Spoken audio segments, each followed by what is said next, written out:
welcome back to Breaking Down Better Call Saul. I am on the clock at the moment because I've left my review so long that it is currently 30 or 29 minutes until the next episode. Episode 10 of Season 6 is about to air live on AMC, and I'm going to watch it live this week as I did last week, which was a whole experience, and I feel like that's going to be a separate video because I filmed a live reaction last week, which was a lot more elaborate in terms of me talking during the episode than it was the previous week, and so I think that should probably be its own video. Otherwise, I just be repeating a lot of the same points, and I don't think that's going to be pretty interesting to anyone. I suppose it's kind of like doubling up. But if you'd like to see my reaction, some of my instant thoughts, maybe I'll put that up as a separate video. I don't know. No one cares. No one's watching these fucking videos anyway. I'm enjoying talking about the show and everything, but these videos aren't really doing any views or getting any comments. So that's beside the point. Let's get into episode 9 of season 6, Fun and Games, Anything But. And I feel like this could really get, I could probably do an hour on this episode. This was a great episode, and I think that the past 3 episodes in particular have been stellar. And for me, it's been like the Ozymandias of Better Call Saul. Like, Ozymandias was the third from final episode of Breaking Bad, and it was the one where everything kind of popped off. Like, Hank died, spoilers.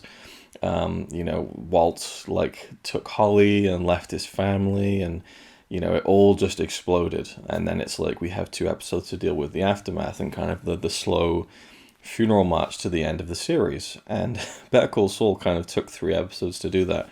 It was the plan and execution of the Howard scheme, which ended with him being shot by Lalo. And I'm also saying that my laptop is going absolutely crazy with recording the audio, so there might be audio dropouts in this as well. Fantastic. It's one of those things where everything's going wrong at the same time. Anyway, yeah, so Lalo killing Howard, that was a big kind of dramatic moment. And then we dealt with the aftermath of that, and then the death of Lalo, very dramatic again. Fun and Games was kind of the a series of endings episode where you really wrapped up a lot of stuff in a very lengthy period of, like, you really got time to sit with the endings of a lot of the storylines of the show. Kim and Jimmy's relationship, it was the big one at the end of the episode. Finally catching up to Saul Goodman proper at the very end, and Mike kind of realizing how far, and it's interesting, I was talking in my review of Point and Shoot how I felt like Mike looking down into the grave of Howard and Lalo was Mike kind of considering his place in the world, and how, like, this is me, like, I'm always going to be one of those guys, like, I'm in too deep now. And the next episode kind of confirmed that a bit, because it was really about Mike going to Nacho's father and trying to do the right thing, because Mike's all about honor, and just having it thrown back in your face, like, you don't have honor, you're a gangster just like the rest of them. And so that was a really sad moment for Mike when he didn't quite get the I was going to say exoneration, but he wasn't let off the hook perhaps in the way that he might have wanted to be. But I think first and foremost, Mike really just wanted to do the right thing and let this guy know that his son was not going to come back. And I think that alone was enough for Mike to go through with such an uncomfortable conversation like that. But, and they framed it very, very beautifully, where they have Mike on one side of the chain link fence, Nacho's dad on the other. But on the Mike side, there's even more chain link, which shows you him boxed into, he's in the game. He's in prison in that life forever now, which is unfortunate. Whereas Nacho's father is a bit more free in that regard. Now, there's Gus, who goes to Don Eladio's estate, and this is just a brilliant scene where we get to see the payoff, the conclusion to the whole Lalo story, where Hector kind of has dictated this entire note and implicated Gus, and he's done all this. He's done everything he can to take down Gus, and I think Eladio kind of knows that Hector's pretty much on the ball, but Hector is a bit unreliable as well, and Gus is just so good at what he does that Eladio sides with Gus, and Hector is, and it's so funny because I never thought about this ever, but throughout the entirety of Better Call Saul, but, like, he is a bit different in Breaking Bad. He's a bit more forlorn, and when we first see him in season 2, he's like he's given up. And at first, the kind of the gag is you don't know if he's even there or mentally or not. You later find out that he is, but the added context of this is he had his he he had his empire taken away from him for the most part. It's now a neutered Salamanca business, pretty much, which is really, Gus is really the guy who he's the golden boy now. And Hector knows that, that Lalo there was funny business going on, and he tried to uncover it, and he got shut down. So the way he looks so forlorn in Breaking Bad fits so perfectly with how Gus just bodied him without even trying, seemingly. When Eladio's like, well, what do you have to say for yourself, Gustavo, for all these accusations? And Gus is like, I don't believe it merits a response. It's just perfect, Gus. But I love that beat where Eladio's like, because Hector said in the letter, like, look into the eyes of the chicken man and you'll see hate. He hates you. And Eladio's like, Gustavo, I looked in your eyes and I saw it. Hate. A little bit's good, a little bit's fine, just as long as you know who's the boss. That to me was Eladio saying, like, I understand there's more going on here than what you say, and I get the score, but just know your place. Brilliant stuff. The opening teaser was phenomenal, where we got kind of an incredible montage of Jimmy and Kim going about their day as Mike instructed them to do in the previous episode, but juxtaposed with the cleaning up of the blood in the apartment and the visual alignments. It was just a masterful sequence. And then Jimmy repeating the same speech to Kim that Mike gave to him after the whole episode in the desert. And I say episode, both literally episode of the TV show, but the episode in Jimmy's life that was that, the first time he'd ever been in a situation like that, and kind of struggling with dealing with it. And Mike saying, one day you're going to get up, brush your teeth, go to work, and halfway through the day, you're going to realize you haven't even thought about it. That's when you'll know you can move on, you can forget. And Jimmy's saying this, and Kim is lying there on the bed, and you almost feel like Jimmy's saying it to himself more than anything. But, and then, the Howard come down where they go to his kind of memorial at HHM.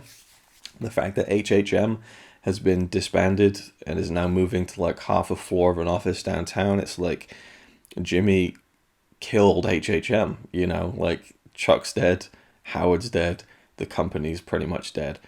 I mean, that's a brutal blow, I think, and it's like everything that is his brother's legacy is gone now.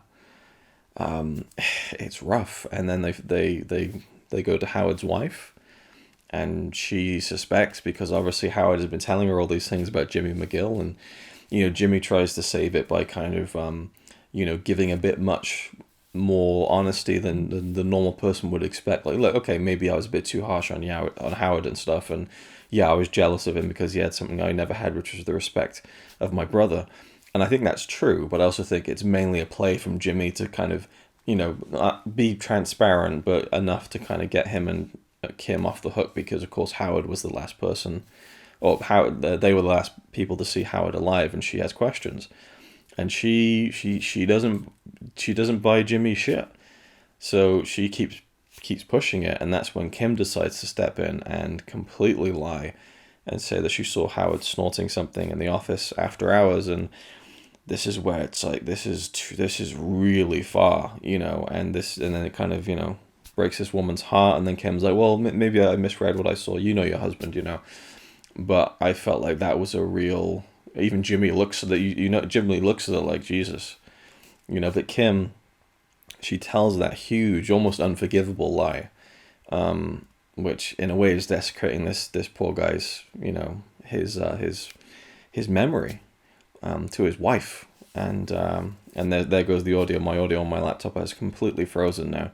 It's a shame. I really wanted to talk about this episode and enjoy talking about it, but of course.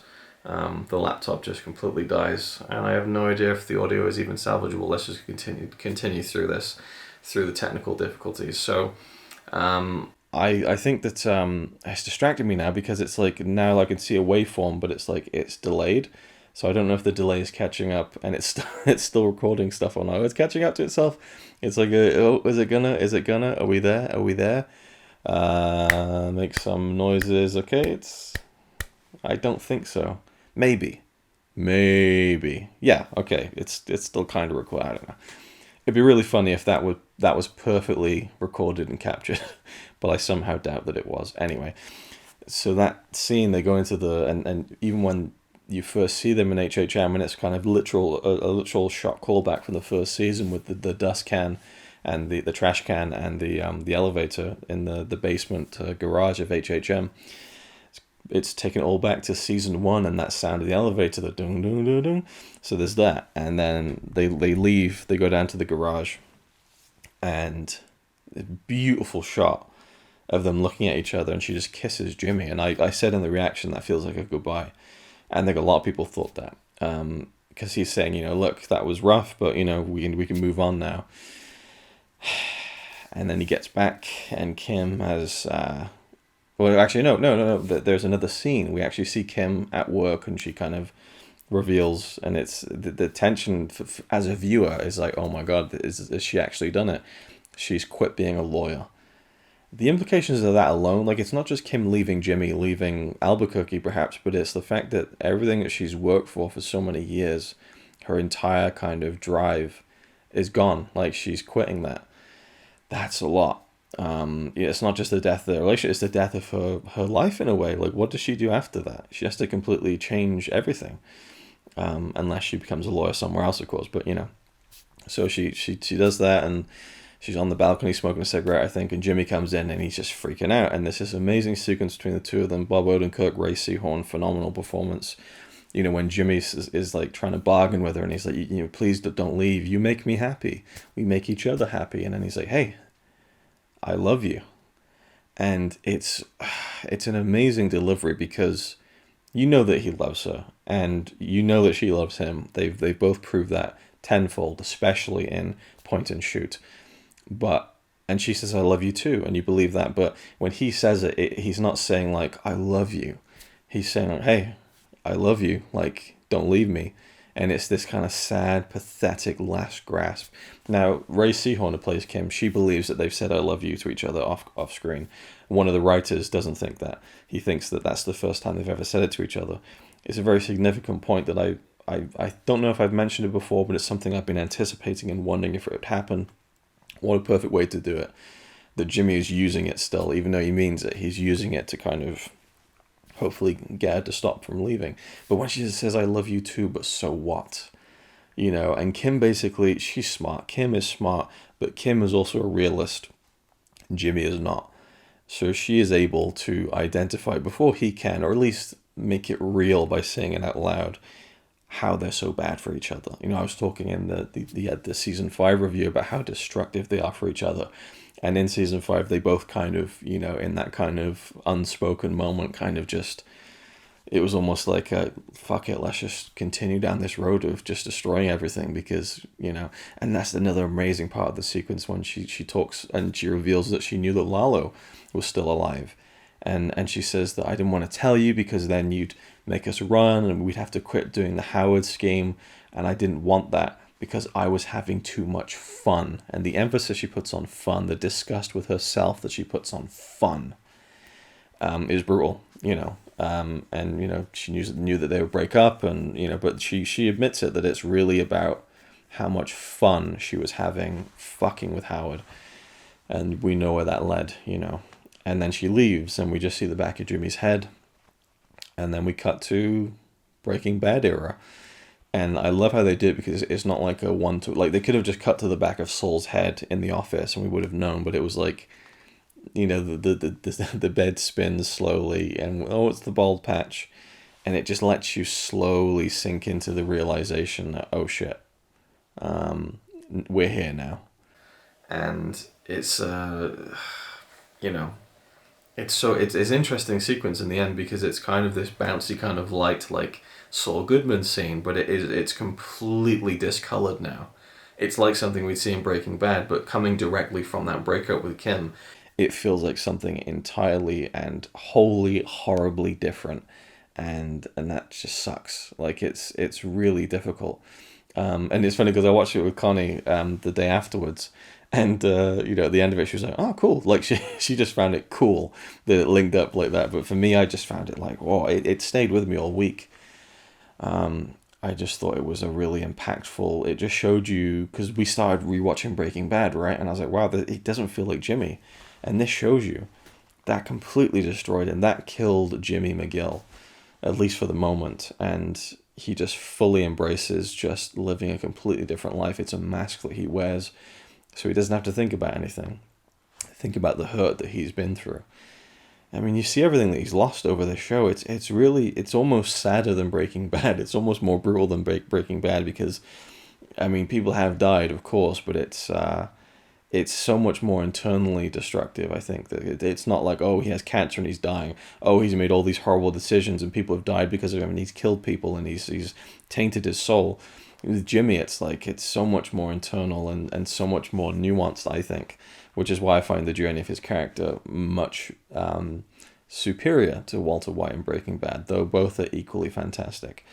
The Gus scene, where he's got away with the Lalo thing, so he's scot free, and I'll check the time. The episode's starting in 12 minutes.